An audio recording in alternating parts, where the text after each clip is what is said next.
Hello there, and welcome to the Stay Off My Lawn podcast, where we'll have a little fun, lots of laughs, and discussions on the common sense that needs to be applied to a lot of today's world news issues. And now, the disclaimer. Stay Off My Lawn is not intended as legal, medical, or financial advice. Void where prohibited. No purchase necessary to win. Open to legal U.S. residents 18 or over in the contiguous 48 states. Any resemblance to anyone living or deceased is purely coincidental. Actual price may vary. Only use as directed. Not a member of FDIC. And now, here are your hosts, Mike and Richard. I thought of a few more we should add on there. See website for details.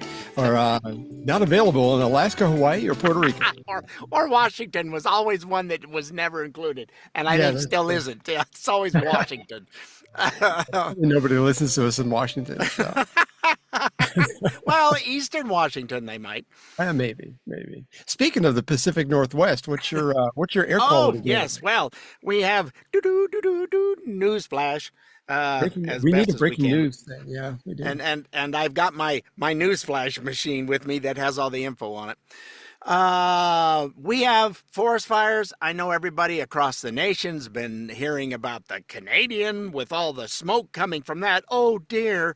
Well, it's a lot closer to me than Canada stuff was to New York City. Currently in Oregon, total number of acres burned is over 1 million acres in just over a week.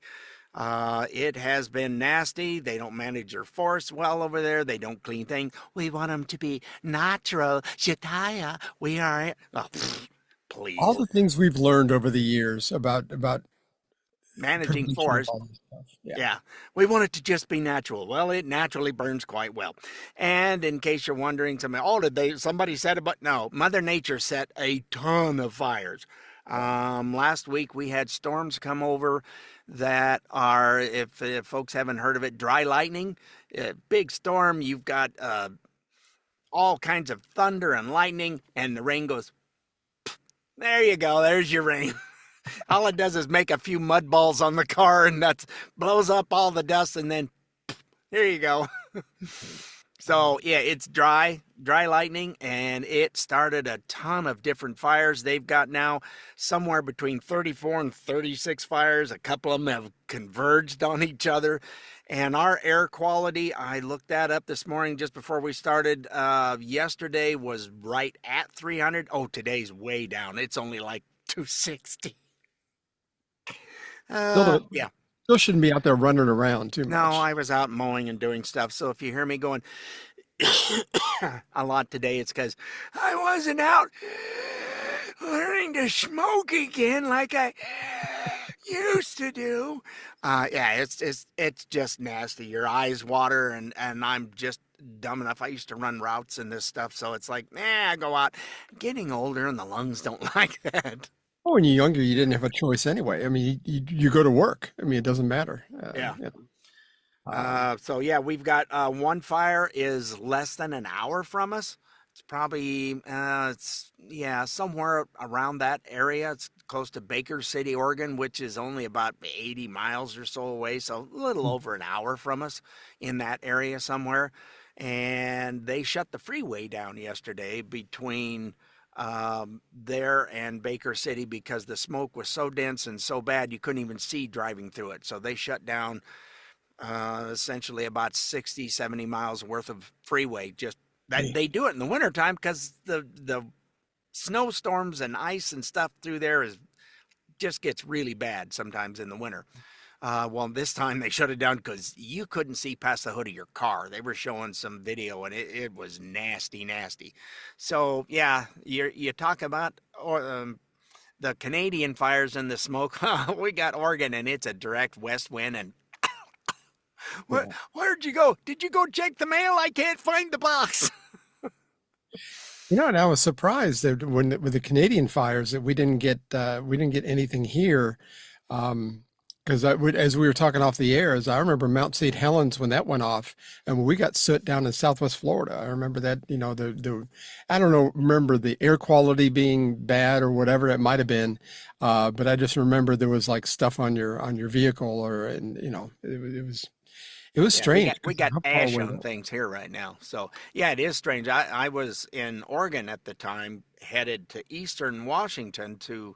I was taking care of food processing plants and things with their cleaning chemicals and all that kind of stuff.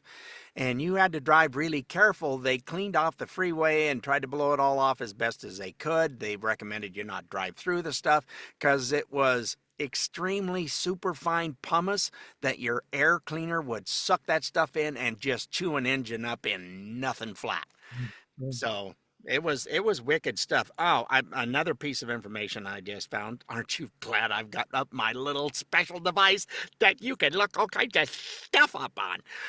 Anyway, they say the pace of this historical comparison, this puts 2026 as the second highest number of burned acres by late July in recorded state history. Oh, boy. That's I because they mean, don't do control burns anymore. yeah, It's we don't want to do that. We want it to all be natural. Yeah, Mhm. it's naturally just like striking a match. They're It's afraid that terrible. some frog or a type of squirrel is Or a going to spotted burn. owl. That's the big one in Oregon. Mm, forgot about that. Yeah. So anyhow, that's what's happening in my neck of the woods. Back to you, Mike. Well, thanks for that update, Richard. Did you even get in what today is and all that? I did not. Today is, let me see here. I- and I wasn't. Oh no. Yeah.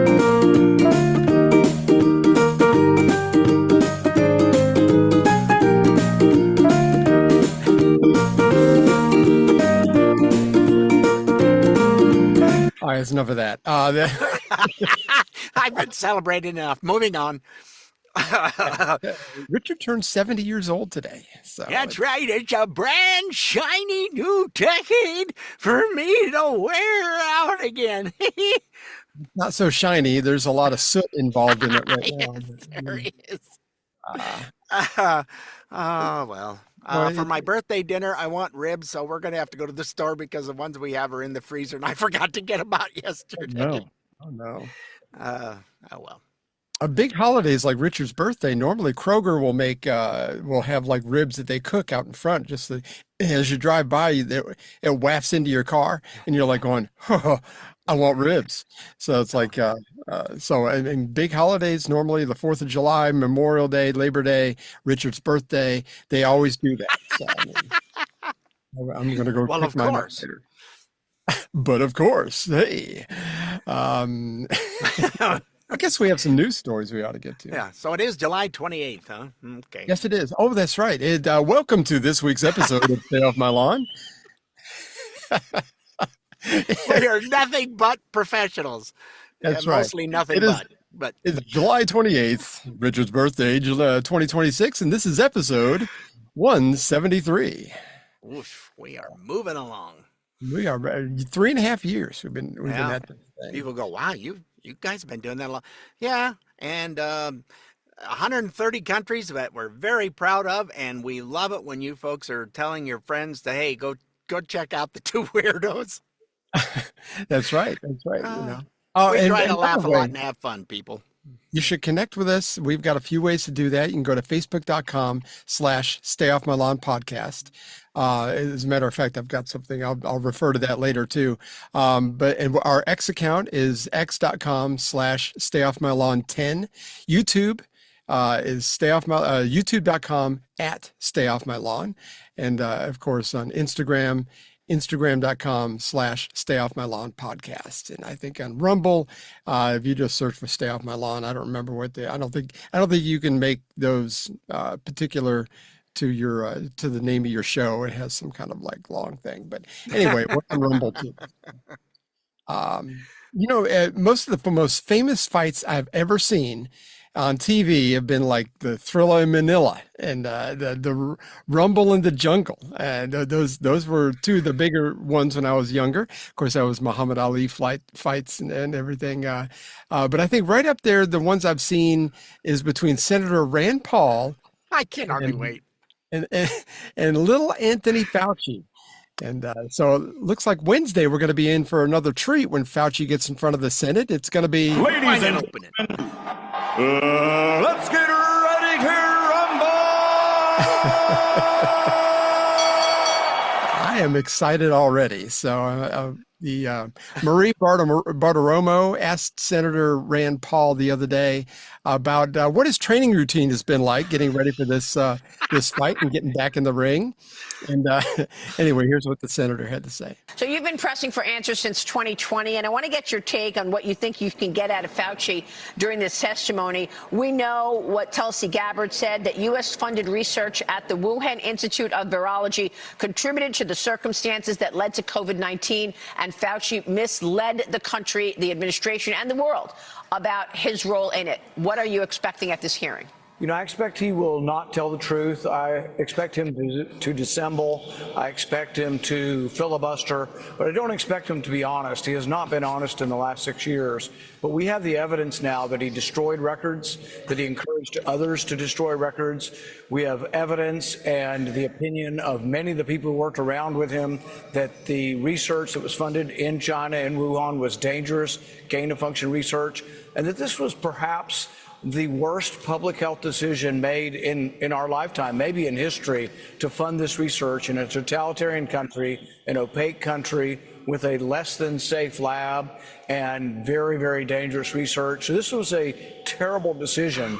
And we know it was made consciously because Fauci has told us repeatedly that he supports this research, even if an accident should happen, even if a pandemic should occur.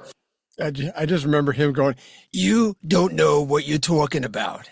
Yeah, and he's a doctor, and he's gone through med school. I think he's just an eye doctor or something, but he still had to go through med school to be an eye doctor. Dentist or whatever he is. But one way or the other, he understands things much better than the average bloke walking down the street and asked about.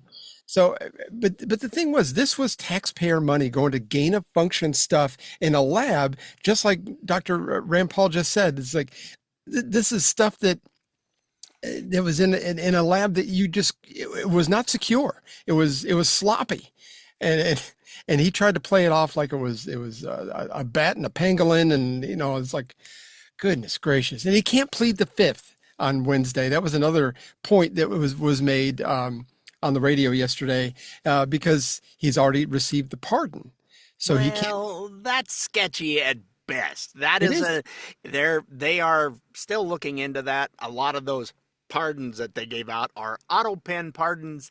It is. But as it stands right now, that pardon is in place. And I don't believe, now he'll probably try, but I don't believe he can really plead the fifth because he's not avoiding prosecution.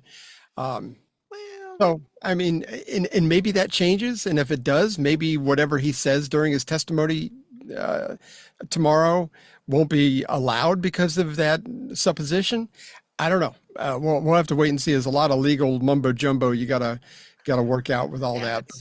That's above our pay grade. We're not legal mumbo jumbos. No, it's just there's a lot of stuff that's like.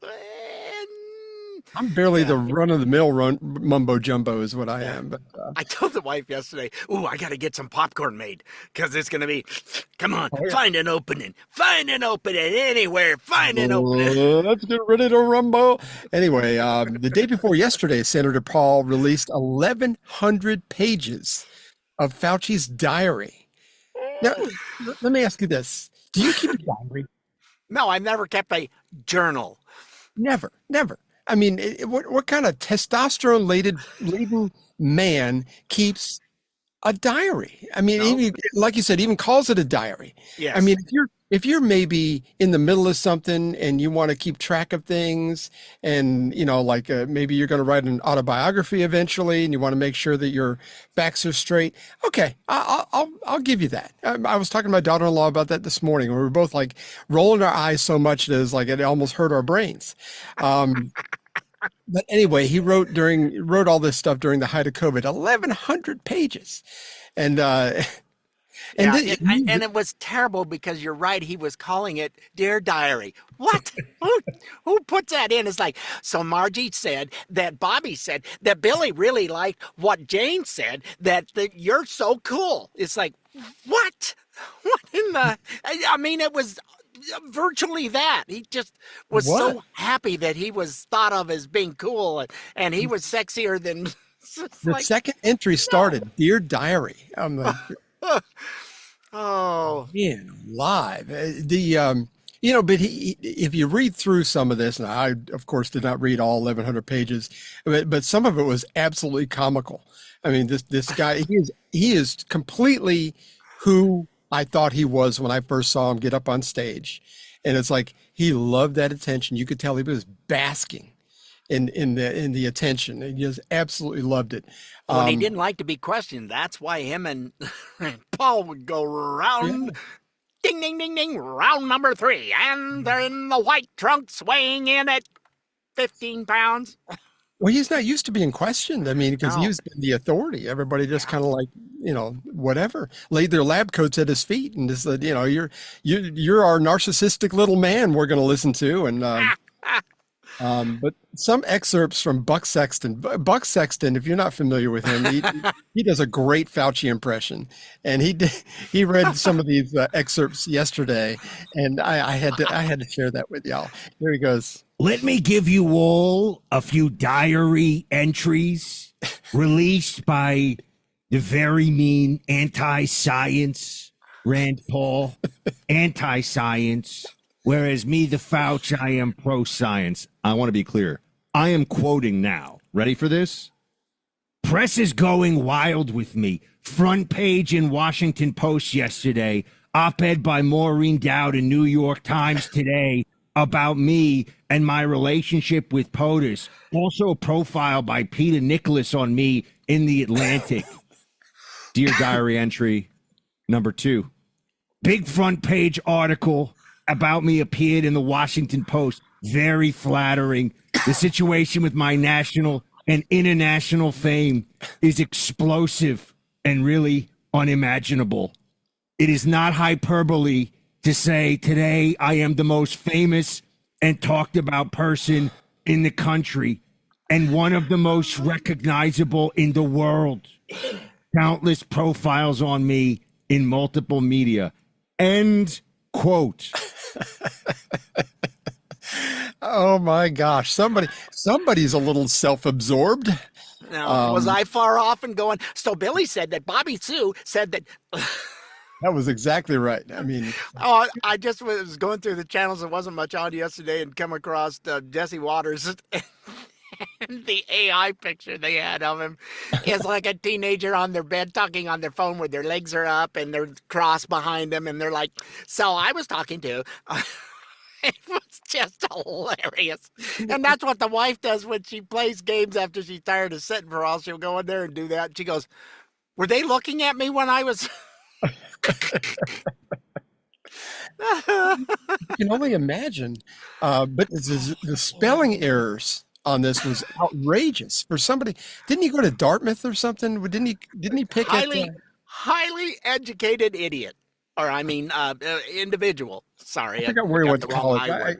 It may not have been Dartmouth, but he picked on Laura Ingraham for being a Dartmouth graduate because she's a Republican. She's got to be stupid. It's like, but it's like this, the spelling. I mean, some of this stuff is outrageous. Anyway, this was I haven't seen any of that. So yeah, the spelling is terrible.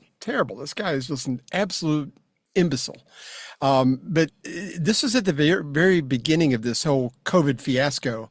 And of course, as Rand Paul mentioned, that he is partially responsible for because he granted that funding, which was taxpayer dollars, go into that gain of function research. Of course, it went by way of, and I can't remember the other guy's name, but he hid the money the way it went, but it went through another guy, and I can't remember the guy's name. But anyway, but he was so impressed with his fame and just self-absorbed through all this. All the while, we had people in nursing homes and hospitals dying, maybe from cancer or whatever, but they were kept away from their loved ones. You couldn't go to funerals. You couldn't do, I mean, anyway. Yeah, and he just thought that's cool. All I got to do is say something and they do what I say. This is so cool. Yep. In April, he had one more line I wanted to read to you. It says, the press is still hot and heavy about me. Hot and heavy. Who says that? Anyway, multiple stories per day, directly or indirectly involving me. So it's clear that he thought in this diary, it was clear that he really believed privately that the lab leak theory was most likely, and that was clear. He also figured that the death rate was going to be much less than what the numbers he was spouting publicly. And he also admitted that he was the reason the schools got shut down, even though he's denied that several times. Oh, I didn't tell anybody to shut down. Yes, you did. Didn't shut down anything. He passed the buck more than, I mean, yeah, Teddy Roosevelt's rolling in his grave. All the bucks got passed. But anyway, there's a link to Rand Paul's official website on our Facebook page. And that's facebook.com/stayoffmylawn-podcast. Go in there, give us a like. And anyway, there's a link there. You can read the whole 1,100 pages if you are so inclined. I couldn't get through it, but it's anyway. Just sad. Yeah, he was so enamored that I forget what her name was. That he was sexier than her. He was the sexiest man on. It's like, what? Boy, you got. I mean, if you look up slime ball in the dictionary, his picture is there. I swear. And he bragged about all these people that were calling him. Tyra Banks, that's who it was. He was sexier than Tyra Banks. Oh my gosh, whatever. Yeah, it's like, what? Not even sexier than RuPaul, if you ask me.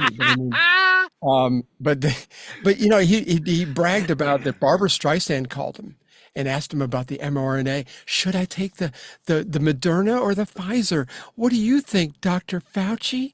And he went through the whole thing, and it's like, goodness gracious. And then some of the other celebrities, all the left-wing whack job celebrities that just thought he was just fawned all over him. And again, and I'm going to give you my theory again, and I've talked about this previously. There's this thing that I've called myself. I've not heard anybody else say this. I did not steal this. This is my own personal theory, though, with the whole COVID thing, to me, because probably more than 50% of the people that I know that are college educated bought in 110% into this. But most of us, like Richard and I, that don't have a college degree, we were skeptical. At the very least, we were skeptical. We may had to have played along here and there, but I have this thing that I've called my lab coat / textbook theory. And all it is that if you've gone to school and somebody in a lab coat tells you something and you were taught that that's gospel truth, or if it's written down in a textbook somewhere, it's gospel truth. It's like Jesus Christ himself said it, for goodness sake. And it's like, we don't have that because we were not taught that. I mean, when I was in the military, I went through schooling just like everybody else did.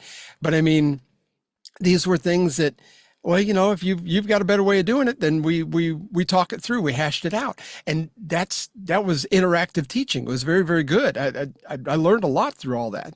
Problem solving, they don't encourage that anymore, and it's really sad. I grew up on a farm where problem solving is an everyday occurrence. Things happen that you weren't expecting, figure out how to fix it. Or just stop and thinking for yourself, no matter what. I mean, there's still things on TV. I don't care if it's a Republican telling me. I mean, I'm not that partisan. I know people like to think that we're just so stinking partisan. We're really not. I'm very beholden to common sense, and that's what you and I have said that from the very beginning. Yep. Anyway, there's a radio personality, Wendy Bell. She said it extremely well about this whole COVID thing. COVID showed us visually. There were true believers, right? People who would walk around scared to death. Stay away from me. Masks, right? Holsters with sanitizer. They had extra PPE in case anybody wanted it. They were totally freaked out, followed the rules. Oh my God, I got my COVID test. I got my shot. I got my shot. I got my shot. I got my booster. There's that. And then there are people who are like, kind of feels like the flu. Feels a little too forced. How is it that the psychology of some people, you can bring them along? And that's the thing. Flu cases were almost zero in 2021, It 2020. was zero. There wasn't any flu. It just fell off the map. Why was that? Yeah. Yeah. Because what was that Shot. called? A PRC test or PCR test. Yeah, You something like can't that. decipher between the flu and COVID, I don't think, because I think everybody got COVID, nobody got the flu. And then I remember somebody on TV, and of course I asked myself this question because nobody else asked them this question, but it's like, well, flu cases are low because people are social distancing and wearing masks. Well, if that's the case, then why hasn't it worked for the COVID thing? I mean, if people are truly social distancing and wearing masks, shouldn't that work for everything? I mean, Yeah, it just was a joke. The county that I happen to live in and being out in the country, it was just a little over 30% is all that got the shot. really. Yeah, our county people went in your ear. I honestly don't know what our numbers are. But I know some people got one and got maybe one or two, but everybody that because I'll give them a break. Early on, we didn't know what we were dealing with. And I've said this many times, and I keep going back to COVID because there is so many lessons there, and I bring up COVID quite a bit on this show. I apologize if you're tired of it, but there's a lot of but there's a lot of lessons to be gleaned from all that. It really is. And that we don't trust people in lab coats or just because it's written down somewhere, first of all, or if a government employee or a government official or whatever tells you that this is the case, obviously that's not, he could be lying to you. Very high ranking officials. He was the highest paid federal employee in the country. Yeah, Fauci was. he made more than the president. Yeah. I think he I was mean, over $500,000 a year or something, and I had think been so. doing it for. He did the same thing with the issue AIDS. back in the 70s, 60s, and 70s, whatever it was with the AIDS stuff. Yeah, in It the 80s. I made think. stuff up and lied about things in Congress, and it just kind of got pushed to the side, and no big deal. Well, he did You and it I were again. He raising our, did the same thing. I got away with it before. Why can't I do it this time? I was going to say, you and I were raising our families in the 90s, but Clay and Buck, when I was listening to them yesterday with the whole with the whole Fauci thing, they were saying when they were in college, I think it was in the early 90s, that they actually had to go and get a blood test every year to make sure they didn't have AIDS. It was a thing. Of course, that was news to me. I had no idea that was a thing because back when I was in the military, they didn't do that. But I mean, maybe later on that was a thing. If you know, if that was something, if you were in the military back in the 90s, email us, soml@duck.com, because I want to hear your story, because if they did that there, because Clay Travis went to George Washington University and Buck Sexton went to someplace up in New York City. But he said every year they'd go in and they'd do a blood test, and they both simultaneously asked the woman that was drawing their blood, "Has anybody ever come back positive?" They said, "We have not had one positive test since we started this." I mean, it's like, but Fauci, the whole thing was with him, he tried to scare everybody. Yeah. It's like, if you were just it had nothing to do with lifestyle. If you weren't a drug user, if you weren't, didn't have certain lifestyle choices or whatever, Proclivities. that would put you in a different category of risk. I mean, in reality, it just does. And everybody understands that today. But back then, and I think he understood it then too, but it wasn't politically correct or whatever. Well, he did the same thing with COVID. He was Mhm. sought after all over the world, and what he said is what the rest of them all did. And it's, Everybody followed. you had states like Florida where they went, yeah, no, we're not shutting nothing down. Where Mhm. Idaho, yeah, for a couple 3 weeks, restaurants you had to go. They were trying to supported a local one by making an order over the phone and then picking it up at the curb. And they were happy that somebody was there to buy something, and Sure. then did some of that stuff. But and then they went, yeah, this is stupid, and it didn't last very long, thank goodness, because it didn't Thank put goodness. like Oregon and Washington and California, where they put so many little small businesses out of business because of this clown's recommendations. I know we're here in Georgia. We were one of the first states to open up anything, and it's like, of course, he got Governor Kemp got all kinds of flack over it, and but I mean, it was it made common sense. Governor Kemp, say what you will about him, he's got common sense, and I like that about him. Hopefully, we don't swing the other way, but Georgia, you just don't know. Georgia has broken my heart too many times for me to have any confidence in her at all. But well, you got one big, huge, major city in your state that rules everything, kind of like Oregon, where you have Portland rules everything. yep, absolutely. Well, the People's Republic of Eugene is kind of an issue as well, but that's a Birkenstock capital of the world. That's where they have them. That's where they're from. That's where the store is. And luckily, that's the initials would be PPE, which is interesting. Anyway, well, we beat that dead horse, but I mean, just to know it. And one last thing is I was talking to my daughter-in-law. I happened to see her this morning, and it's like, and she mentioned that he was even behind the Ebola thing back in the 2000s, where it was like everybody was freaked out about it. And it's just this whole. I think they've cried wolf so many times over all this that the sky is falling, or whatever metaphor you want to use. That I think that if there really truly is something big that comes down the line, I'm not going to believe it. I'm going to be one of those dead people in the street. What was the most recent thing they tried to do with the mouse droppings, whatever, on a ship? And it's like, oh, they were trying to get it, and everybody went, yeah, you fooled me twice. Shame on me. No. And people just ignored it. So fast, I don't remember. But it came, and they were pushing that as, oh, that's a no. And everybody went, no. No, we're not doing it, because it was about 3 weeks in the news cycle. They were hammering it. And all of a sudden just like they did with COVID. And unfortunately, people went, yeah, it's not that big a deal. And I still see, and I don't know where in your area, but I still see once in a while people wearing masks out in public, in the grocery store or whatever. I'm like, oh, saw a ton of them in Hawaii. Lefty Hawaii, man, they were wearing masks everywhere. It's like, what is wrong with you people? All I think of is that. Yeah. Anyway, we got to take a break, man. We spent a lot of time on that. We barely got started.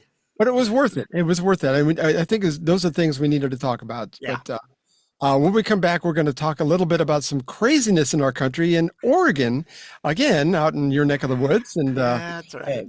That'll be fun. That'll be fun. So hang in there. We'll be right back. The Stay Off My Lawn podcast will be right back. Bud Light presents Real Men of Genius. Real men of genius. Today we salute you, Mr. Silent Killer Gas Passer. Mr. Silent Killer Gas Passer. Last night you had the enchilada combo platter. This morning, the 3-cheese omelet with broccoli. This afternoon, you're a ticking time bomb. Because of you, a simple elevator ride is suddenly a 42-floor plummet into the very bowels of hell. You take my breath away. Who did it? Who cares? Sweet mercy, please just someone light a match. Sweet, sweet mercy. So crack open an ice cold Bud Light, oh ninja of the nasty. And while you're at it, crack open a window. Mr. Silent Killer Gas Passer. Bud Light Beer, Anheuser-Busch, St. Louis, Missouri.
That young lady was 17-year-old Ruby Lee. She was the runner-up of The Voice on season 24. That's why your voice sounded familiar. Yeah, she's 17 years old. Incredible, incredible. That was, of course, at a Tennessee Titans game I think it was last year.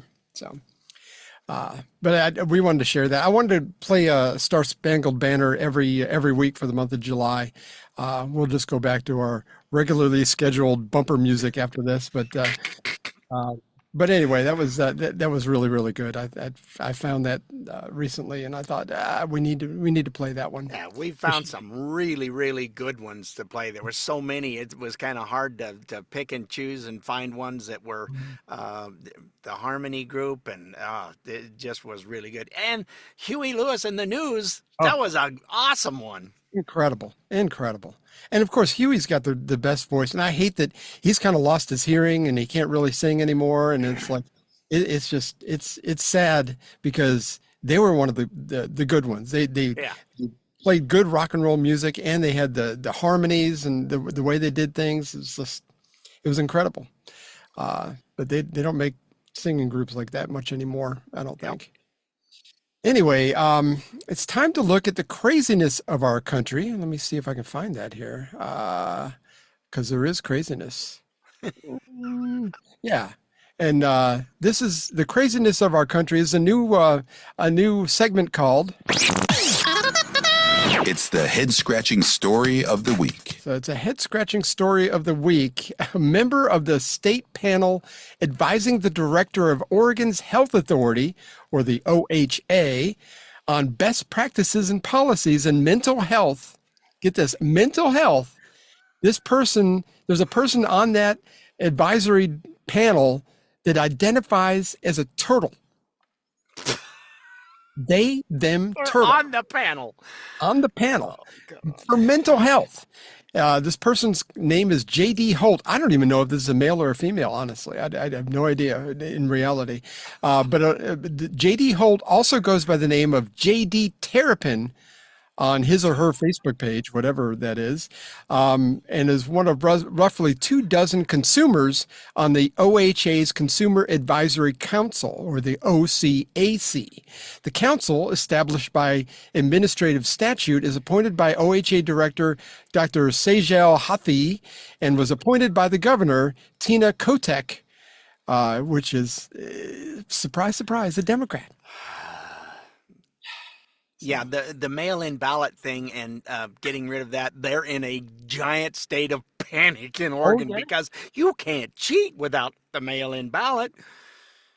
Incredible. And, and that's I don't understand why they went there anyway. I mean, they've been doing that for a while in Oregon, right? I mean, that's been a couple of decades. Doing it when we lived there for over 30 years ago. I thought, oh, well, this is kind of convenient. Because I'm not someone that's going to try and screw with the system. Oh, no, they have ways of doing it. Lots of ways. I heard Senator John Kennedy the other day, not Mr. Chappaquiddick, but John Kennedy was talking about that. He wants to go back to paper ballots and have it one day that we vote. But, and I think instead of having a voting month, which, we have like 2 weeks here in Georgia. I think that's way too long. That's too much. Maybe give people a 2 or 3 day window. I think we can maybe strike a little bit of a compromise there. I think a 2 to 3 day window, because in my opinion, look, anything could happen on the way to go vote. Your kid could get sick. You could have a car accident. You could have flat tire. Multiple things can happen on voting day. Or you were traveling and you're not going to be able to get back because maybe a flight got canceled. Who knows what happens? But you can that you were going to stay over. You were visiting an elderly loved one like myself, and the elderly loved one was because they were out in the smoke too much. You might be there longer, so you need to get. I can't think of an elderly person that I like that's out in the smoke very much. I mean, Would you be considered elderly now? When do you get to be elderly is what I want to know. I was asking my wife that the other day. I've always Are we there? considered something when you hit 75 is official antique status. Okay. So I don't know. That's just me. I think as soon as you, going back to the commercial we just played, as soon as there's dust that comes out of those gas passing moments, maybe that's when you're considered. Oh God, I don't know how that singer, Mr. How he got through that, I have no idea. It couldn't have been the first take. It couldn't have been. No way. Lordy. Anyway, this JD Terrapin, he said at his first virtual OCAC meeting, he said, "Hello, everybody. It's JD. I use they, them, and turtle for my pronouns."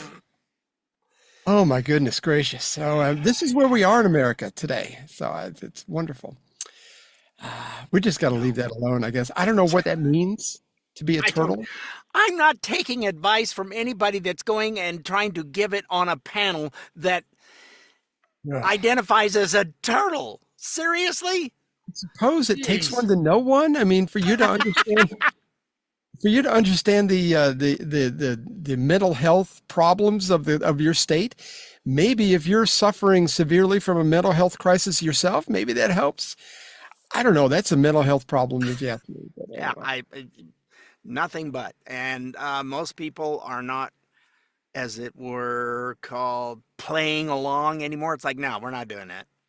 I would hope not. I would hope that we're going to get out of this madness here eventually. Speaking of madness, there was a news story last week where a guy tried to set fire to a federal immigration court building in New York City. And that story seemed to go away very, very quickly. I mean, as we heard about it and it was gone. We never heard about the guy. We never heard about motivation. We never heard about anything. Glenn Beck, however, gave us some as he normally does. Well, the suspect of the terror arson attack on the federal immigration court building in Manhattan has been identified now. He's a 43-year-old guy, Andrew John Arapaga, Army veteran. Officials say he came armed with 2 axes, a hammer, a machete, and 3 knives. He went and he poured gasoline all over the building. It's a stone building, so he didn't bring a lot of brains with him. Well, they catch him pretty quickly. They take him down, and he was carrying anti-ICE literature. He yelled anti-ICE statements as he was being arrested, and he is a long-time, this is going to come as a surprise to you, long-time leftist climate change activist. He has also participated in pro-Palestinian marches and causes. Voter registrations show that he has previously been registered as a Democrat and also with the Working Families Party, which is kind of a socialist group. He maintains fetish accounts online where he expresses interest in defecation and bondage adult content creators. Apparently has fantasized about being turned on by touching his future daughter in one Instagram post. Oh my gosh. I mean, this is why the media left it alone. I mean, because of it goes against their agenda. Just incredible. No, I don't think it does. He is their agenda. You've got all this stuff from these uber lefties that are, let's just say, not quite right between the ears. So they get them all riled up, and then they go out and do this stupid stuff, and the news media goes, "Oh, it's not us. Oh, wait, it was." Jane, was that you over there making those kind of? No, yes, it was you. Again, the lefties seem to be more inclined, because if Chuck Schumer says something or Maxine Waters says, when you see him in a restaurant, get in their face. It's like, speaking of which, she's nowhere been had, and Cory Booker apparently has been voting for her. That's against the law. You can't do that on the floor of the House. Oh, really? Oh, yeah. But that just came out yesterday. His Patukas is in big trouble. Nobody has seen Maxine in like 2 to 3 weeks. She's just kind of like Mitch McConnell. We're going to have to get a medical thing from you, something, but you are done, because somebody was apparently voting for him as well. Yeah, you can't have a proxy vote. Yeah, they've tried to do the same thing with him. Yep. It's incredible. Incredible. In case you don't believe news stories, like I don't, actually we've reported here on what the agenda is of the Democratic Socialists of America. We've just last This is week. just But Shannon Bream from Fox News interviewed Megan Romer.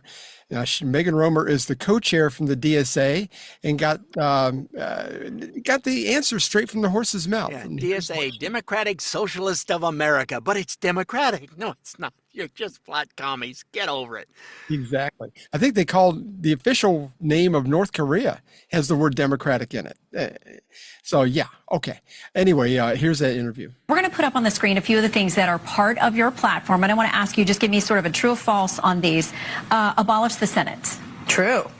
Okay. Replace the presidency and Supreme Court as we now know them. Yep. Abolish ICE. Absolutely. Abolish borders and give amnesty to anyone currently in the U.S. illegally. As a long-term plan, yep. Defund the Pentagon. Absolutely. Abolish prisons, at least in large part. Yeah, again, that as part of a long-term program, yeah. Okay, so no prisons. Government or public ownership of most large corporations. Yeah, absolutely.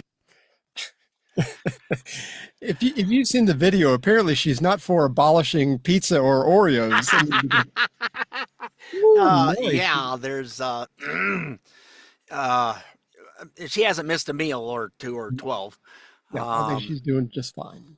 Yeah, and it's like she just kept asking her, going, well, she was honest about it. I mean, they're not even trying to hide what the BS they're trying to do, and if you vote for that, you're a putz. Geez, Yeah. you had no education, so you didn't have any education on how socialism works. Look it up. It is indirect. It is socialism, fascism, communism. They're all bleep, bleep, bleep. It's the same version of this. It's a different version of the same thing. Call it what you want. It has never, ever, ever, and won't ever work anywhere. And you know, I posted a picture of Karl Marx yesterday, and it was a big circular thing. It's like, you know, implement socialism. People starve, people die. Say it wasn't a true version of socialism, and then start the cycle all over again.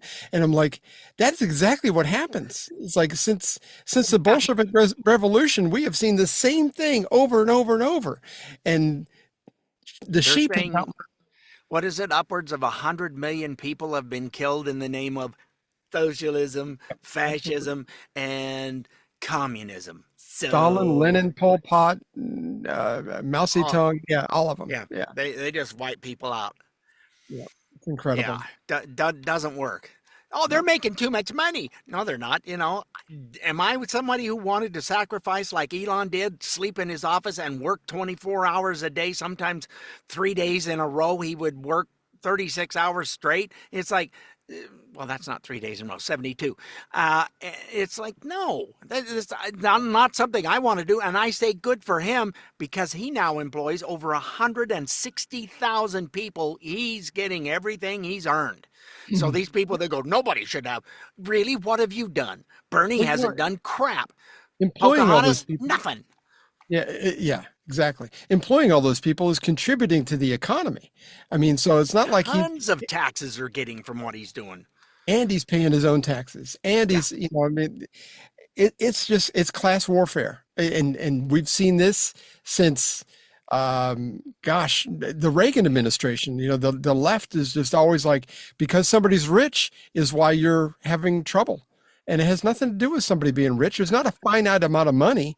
If you are willing to work hard, and like you said, sleep in your office and work 24/7, I mean, you can probably, you won't make Elon Musk money, but I mean, you'll do well. I mean, I worked 6 days a week, pretty much every week for 25 years. And it was overnight shift, and it's like, and you ran your truck route 12 hours a day in all kinds of weather. I mean, you have to be willing to put in the work in order to take care of your family, and that's, you know, I've told this story to my son 100 times. And these lazy I started to say bad word. Individuals, even an acronym is a bad SOB is a, yeah. Anyway, they're all they want to do is sit around and complain. Get a job. That's how you're going to feed your family. Well, they're going to cut off my food stamps. They're going to cut off my Medicaid. Well, what are you doing? Oh, wait, you have a $30,000 automobile and they cut off your Medicaid. Why would that be? Yeah. Oy. And I have no patience or care for people like that. If Nope. they're on the government teat, just sucking everything dry. I mean, I just don't. I would have done almost anything to not have been in that situation. And I know a lot of good people that have been in that situation, but it's always temporary because they're good people, because they didn't. I've struggled. I've had a couple of times where I've had to use things for some help to get my family through stuff. We weren't buying junk food. We weren't buying soda pop. It was, what are we going to have so that we can have a healthy meal until we can get rolling again? So But people love to get things given to them, and it's like, if you can, and I knew hated this it. guy, I didn't feel good about it. It No, really of course bugged not. me. I wouldn't have either. And that's what I'm saying.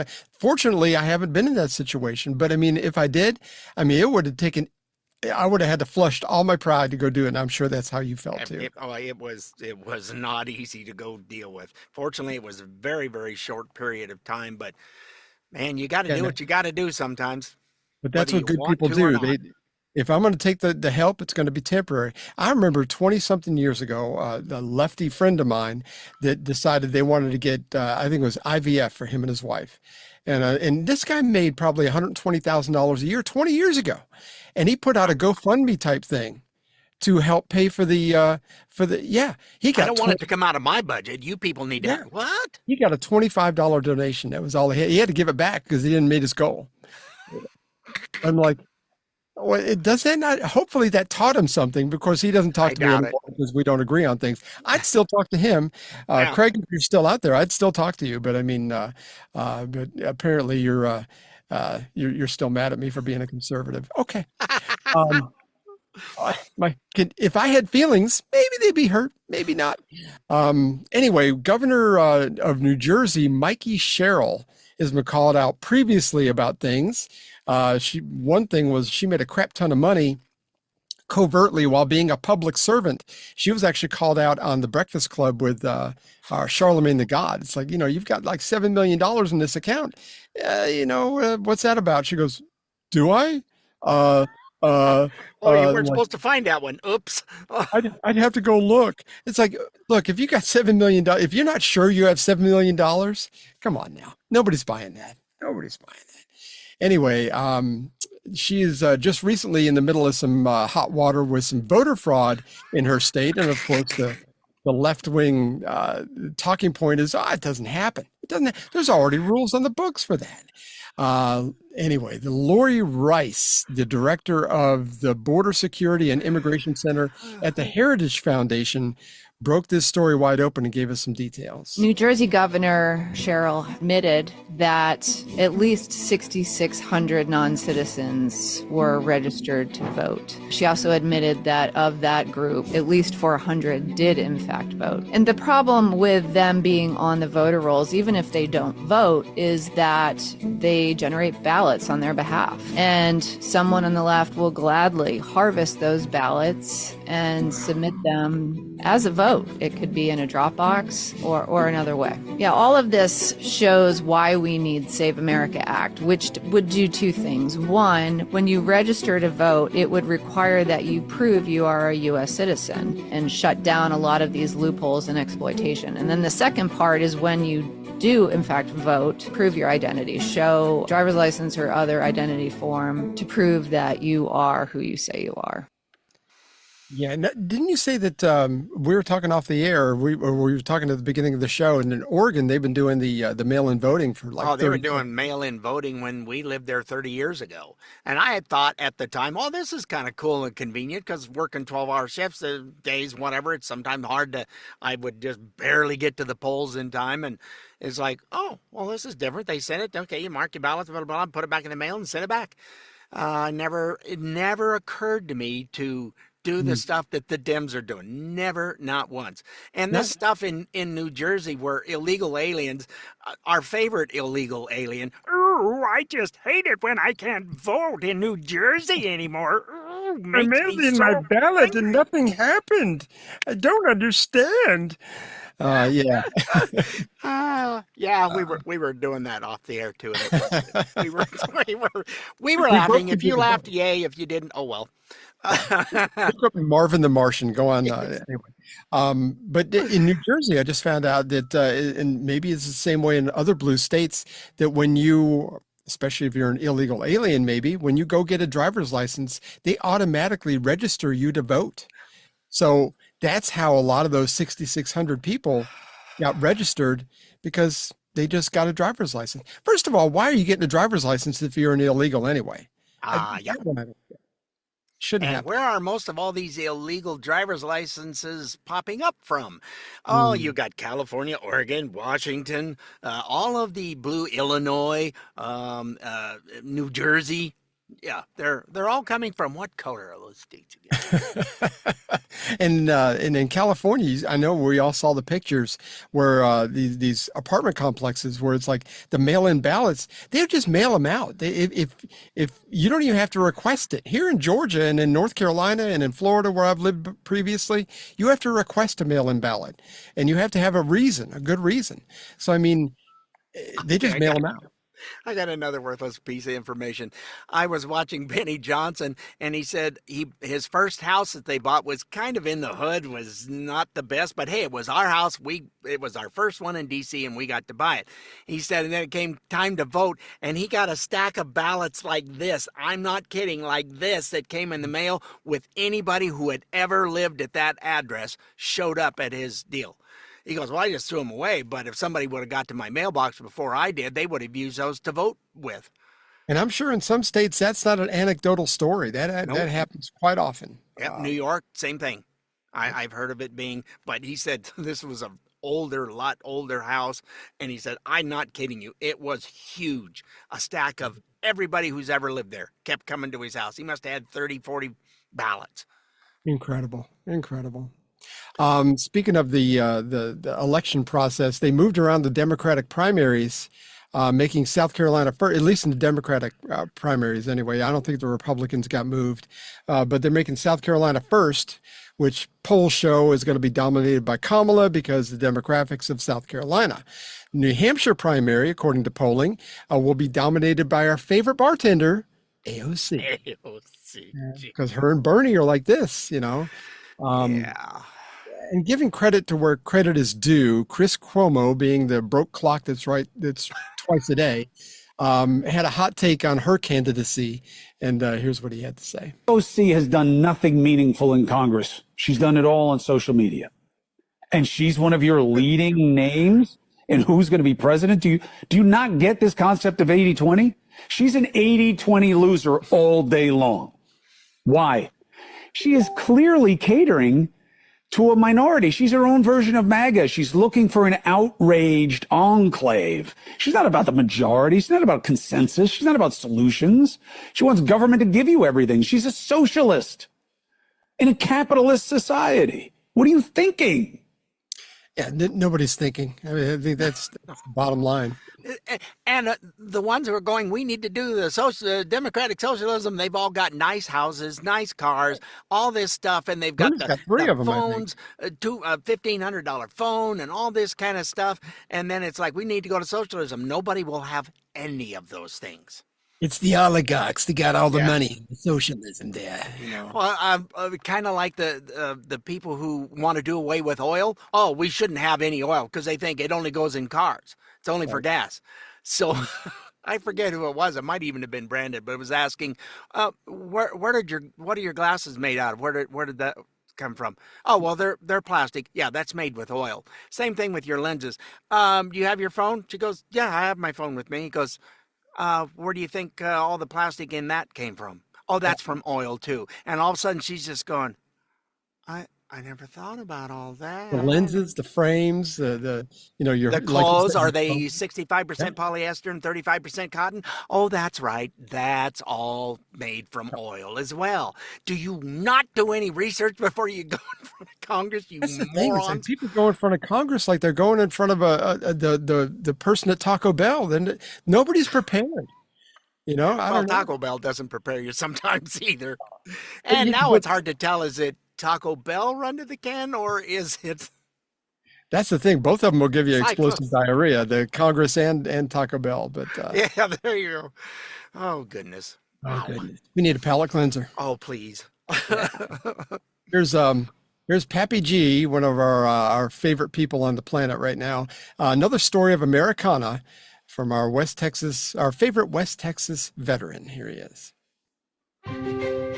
It's July 20th, 1969. In Houston, Texas, a room full of engineers in white shirts and thin ties are sitting at their consoles, coffee gone cold, pencils wore down to nothing, and not breathing. 240,000 miles away, a spindly little spacecraft the size of a garden shed is dropping toward the surface of the moon. Nobody had ever done this before. Nobody had even knew for certain what the lunar surface would do when something landed on it. There were serious scientists who believed the moon was covered in a layer of fine dust so deep the lander and the men inside it would just simply sink and disappear. But America had made a promise. 8 years earlier, a young president stood before Congress and said we would go to the moon before the decade was out, not because it was easy, specifically because it was hard. And this room full of Texans in Houston was going to make good on that promise or burn every last ounce of themselves trying.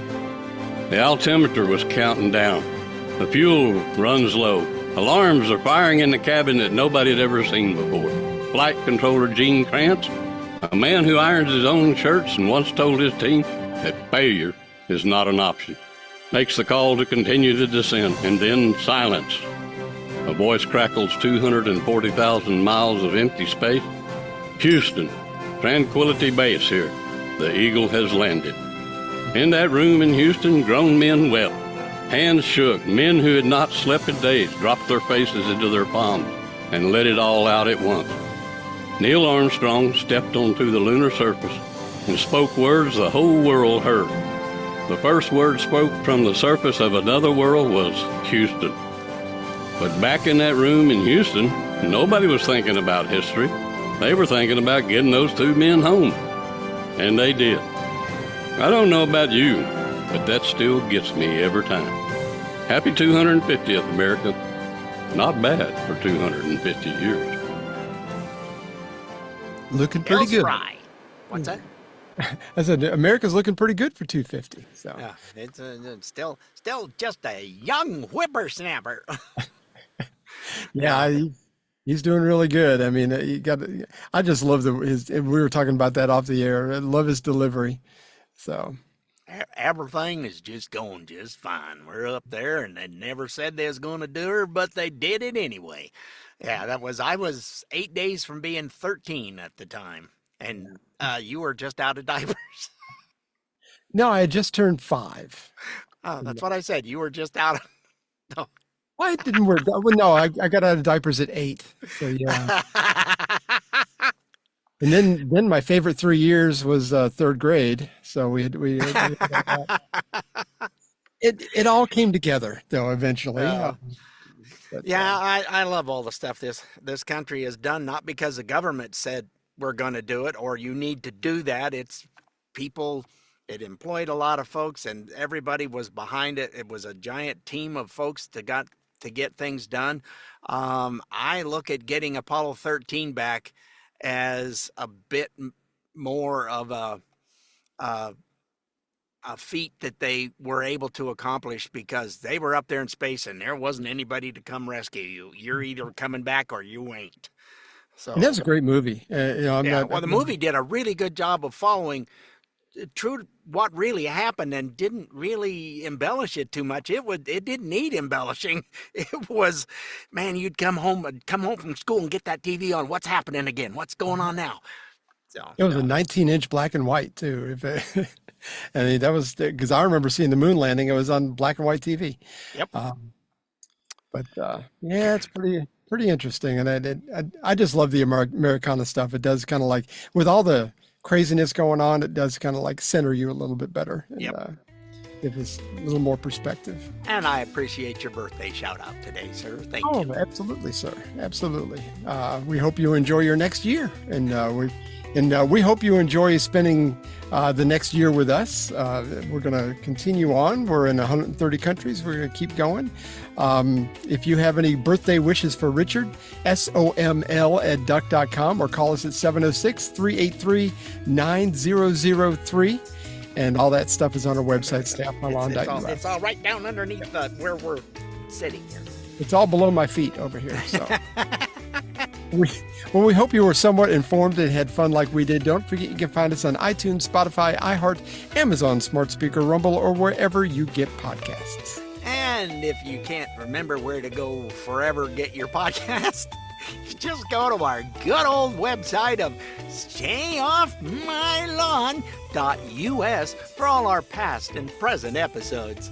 Did you say forever get your podcast? I don't word forever. Forever seems like a long time. I got stuff to do tomorrow. I looked at one of our first couple. Oh, Lordy, that was sad. That was not a good thing to look at. Don't do that. Don't do that. No. Go sleep tonight. Don't do that. So we'll see you next week, folks. Thanks for tuning in. Toodles, and thanks again for telling a friend about us. We've been doing a lot of growing lately, and it's because of you folks, and we appreciate each and every one of you. And we hope to see you again next week. Bye. Toodles. Well, we had fun, and hope you did too. The opinions heard here today are not those of anyone other than Mike and Richard. If it made you laugh, or go, or even, then we've done our job. Sort of. Well, mostly anyway. And if we made you think about things in a common sense manner, we welcome you to the club. And if it didn't, then just stay off my lawn. See you next time.